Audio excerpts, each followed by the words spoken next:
জসিমউদ্দিনের সাদা পাঞ্জাবি ছিঁড়ে তার পাঞ্জাবির সুতাগুলো তোলার মতো ঢাকার ময়দানে উঠছিল। সংগ্রামী বন্ধুগণ, অত্যাচার নির্যাতন আমরা ভুলে যাই নাই। 9 সালে বিডিআর বিদ্রোহের নাম করে যে মেধাবী চৌকস সেনা অফিসারদের হত্যা করেছে সেটাও আমাদের মনে রয়েছে। ভারতের এজেন্ডা, রয়ের এজেন্ডা বাস্তবায়নের নামে আপনি দেশে কি করেছেন, জনগণের উপর গুলি চালিয়েছেন, সেটাও আমাদের মনে রয়েছে।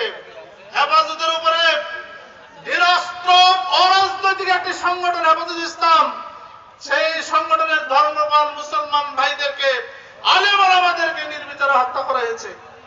সংগ্রামী বন্ধুগণ, 12টা বাজিয়েছে অর্থনীতির। আমি সংক্ষেপে শুধু বলতে চাই, অর্থনৈতিক অবস্থা এমন শূন্যের কোটায় যে বাংলাদেশের মানুষের ঘাড়ে এই খুনি হাসিনা 18 লক্ষ কোটি টাকার দায় চাপিয়ে দিয়ে পালিয়েছেন।